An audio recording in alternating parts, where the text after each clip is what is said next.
Takav smo narod, imamo malo problema da se ta, kažem, preorijentacija mentalna obavi, ali danas je mnogo bolje nego što je bilo pre 2 godine, za 2 godine će biti mnogo bolje nego što je danas. Svakako ključna tema za Srbiju je status Kosova i Metohije. 4. februara proglašena je državna zajednica Srbije i Crne Gore i koliko ovaj čin utiče na budući status Kosova i Metohije? Mislim tu i na rezoluciju 1244. Pa samo proglašenje zajednice ne utiče mnogo jer ona u potpunosti preuzima sve ono što je imala Savezna Republika Jugoslavija, ali ono što se događa na terenu utiče puno. Znači ta rezolucija Saveta bezbednosti otprilike, prosto jednostavno rečeno, je Srbiji uzela atribute suverenosti na Kosovu, a to je zakonodavna, sudska, izvršna vlast, pitanje bezbednosti. I teorija je bila otprilike, mi ćemo to da zadržavamo negde u nekom depou, dok se odnosi ne srede, i onda ćemo da vidimo kako da podelimo to između Prištine i Beograda. Sigurno ne kao što je bilo ranije, da je to sad jedna provincija u okviru Srbije, ali ne ni u smislu da Kosovo bude nezavisno. I svi su pristali na tu rezoluciju i mi smo pristali. Rekli smo, to je u redu. Mislim, ajde, privremeno će međunarodna zajednica da sprovodi suverenitet na Kosovu. Međutim, šta se onda u međuvremenu dešava? Oni su otvorili taj depo, taj trezor, i počeli su te atribute da prenose na lokalne strukture. I ako vi pogledate sada zakonodavnu delatnost, ona se potpuno suvereno obavlja u parlamentu Prištine. Svi zakoni se donose, ne zakoni koji su primereni autonomiji, nego zakoni koji su primereni državnosti. Ako pogledate izvršnu vlast, oni imaju vladu koja je potpuno autonomna u odnosu na Srbiju. Ako pogledate sudsku, ako pogledate bezbednost. I čitav taj proces ide u pravcu da jednog trenutka svi atributi državnosti će biti preneti na lokalne albanske strukture, a onda će međunarodna zajednica da kaže, sad da vidimo kako će Beograd i Priština da sarađuju. Stvorili smo 2 potpuno nezavisna pravna, ekonomska, politička sistema, sad ih vi harmonizujte. Ako ne možete, evo vam 5 godina pa se dogovarajte, 10, 50, ali ste za to vreme izvan evropskih integracija. Tako ne može. I onog trenutka kada smo mi shvatili da se na jednoj strani priča o odlaganju krajnjeg statusa do jednog trenutka kada će to moći da se mirno uradi, za to vreme se dižu standardi, određeni kriterijumi se tamo sprovode na Kosovu i Metohiji, vraćaju se neki normalni svakodnevni odnosi i tako dalje, a iza paravana se stvara država. I onda sam ja, prva faza, podigao prašinu i digao paniku oko toga, jer vi u svetu ne možete ništa da uradite ako ne proizvedete krizu. Ako nema krize, niko se vama ne bavi. I ja sam stvorio krizu. I rekao sam, hoćemo da se taj status odmah zna. Oni kažu, nije vreme. Kako nije? Pošto onda rešavate svakodnevno ako nije vreme. Zašto onda dajete parlamentu Kosova i Metohije da odlučuje o pitanjima ekonomskog sistema, što je u nadležnosti centralne države? Zašto prenosite na Kosovski zaštitni korpus nadležnosti bezbednosti? Zašto utvrđujete granične prelaze prema Albaniji, a ne pitate Beograd? Pa dobro, kao to nije dobro. To ne može da bude dobro.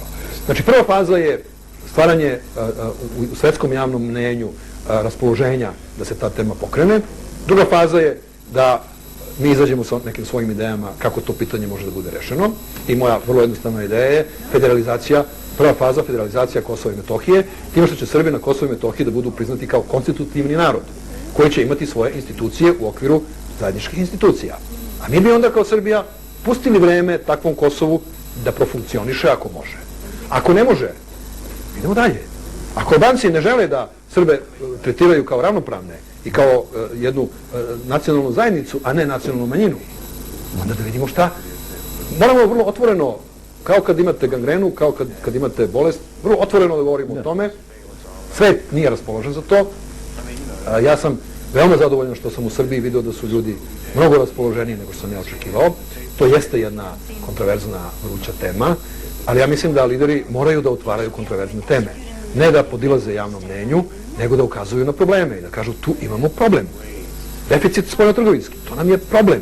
Ne možemo da se ponašamo kao da ništa nije sporno, jer ćemo za 2-3 godine da uđemo u veliku dubiozu. Kosovo nam je problem, ne možemo da zatvaramo oči pred realnošću i tako dalje. Znači, ja očekujem da jul ove godine na međunarodnoj sceni tema konačnog odnosa Beograda i Prištine bude postavljena, da tokom leta, jeseni se određene koncepcije, strategije razmene i da sledeće godine nešto suštinski na toj temi uradimo. I mi nećemo odustati. Znači, mi ćemo, bez obzira na kritike i čak i molbe lične koje sam ja dobio iz mnogih centara svetskih, da malo spustim loptu, da tu temu ne talasam. Ja sam rekao ne, ja imam poštovanja za vaše prioritete, za vaše državne interese, ali nemojte da tražite od mene da to budu moji prioriteti. To što vi imate Irak, ja razumem, poštujem, ali ja imam Kosovo. Znači, kao što ja vas uvažavam, uvažavajte i vi mene. Biće teško, ali nijedan veliki posao se ne može bez muke obaviti. Uvažavajući ovo što ste rekli, postoji li ipak realna mogućnost, ovdje je sve moguće praktično, da se Kosovo ipak ocijepi, odnosno ne bude više dio Srbije? Pa sve postoji kao mogućnost. Najgore je, znači, ono što sam malo pre naznačio, najgore je da Kosovo bude faktički nezavisno, a da nam ga onda kao mlinski kamen, kao takvo albansko nezavisno Kosovo prikače na nogu i kažu vi ste odgovorni za njega i dok ne harmonizujete odnose, vi ne možete da idete dalje. To znači, za sva vremena smo isključeni iz istorije. I da nam kažu, sutra, naravno, pošto ste ista država, vi morate da dozvolite da albanski biznismeni kupuju po Srbiji, da, ne znam ni ja, učestvuju u privatizacijama i tako dalje. To što vi ne možete da odete tamo ni da popijete kafu u Prištini ili u Prizrenu, pa to su incidenti. To su pojedinačni ljudi, ekstremisti, ali vi niste takvi, vi ste razumni. Neka kupe Terazije svojim narkodolarima i milijardama koje imaju, neka kupe elektroprivredu i neka sutra Srbija bude praktično albanska država. To je ono što neće se desiti i to je ono što ćemo mi sprečiti. Znači, mi tražimo da se pitanje učešća države Srbije na Kosovo i Metohiji međunarodno reši. Međunarodna zajednica pokušava da to pitanje svede na pitanje prava Srba kao proteranih lica i nacionalne manjine i podmeće jedno za drugo, kao da se time rešava državno pitanje. Čak i da Srbi, što nije moguće, imaju sva prava na Kosovo i Metohiji. Time se još pravo Srbije nije ni pomenulo. Znači, mi želimo na oba koloseka da imamo napredak. Na jednoj strani, naravno, da se vrate proterani Srbi i naravno oni malobrojni koji još nisu proterani da imaju bezbednost, ali također i država Srbija da ima jasno definisana svoja prava ili da nema svoja prava. Pa da onda Savet bezbednosti kaže nema Srbija nikakva prava, Savet bezbednosti je dodelio nezavisnost Kosovu. Mi nećemo voditi rat sa Savetom bezbednosti, ali ćemo znati na čemu smo. Ovo što sada imamo je najgore. To je znači ona bela smrt.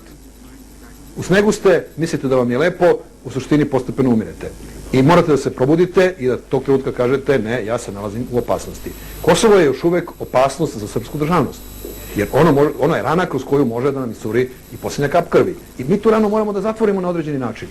Naravno, maksimalno povoljno za sebe, ali naravno spremni na određeni kompromis koji bi uvažavao i interese ove druge strane, znači tih Albanaca koji na Kosovu žive. Vaša uslovno rečeno kosovska ofenziva počela je zapravo proširenjem pitanja Kosova na regiju. Vaša izjava Špiglu odjeknula je u Bosni i Hercegovini. Bilo je mnogo reakcija.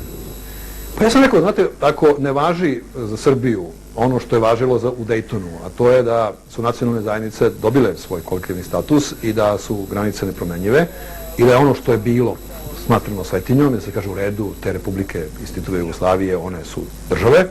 Ako to ne važi za Srbiju, pa ja mislim da unazad neće važiti više ni za koga.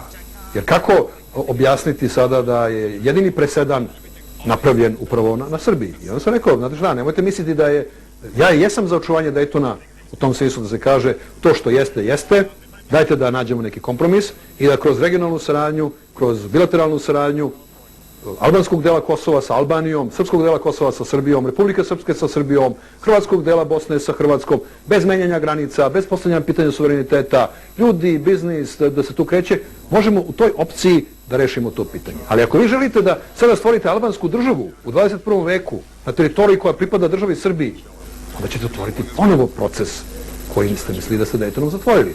I to nije moja želja, to je opis stanja. Ja često sam kao neki glasnik koji je kriv zato što donosi neku neprijatnu vest. I u Srbiji mene često optužuju kad ja kažem ako nastavimo, ne znam ja, da dižemo plate u javnom sektoru tim tempom, mi ćemo doći u deficit taj i taj, a to će značiti to je to. I onda me oni napadnu kao da sam ja protiv dizanja plata. Ne, ja kažem ako pustiš čašu ona će da se razbije jer to je zakon gravitacije, nisam ga ja izmislio.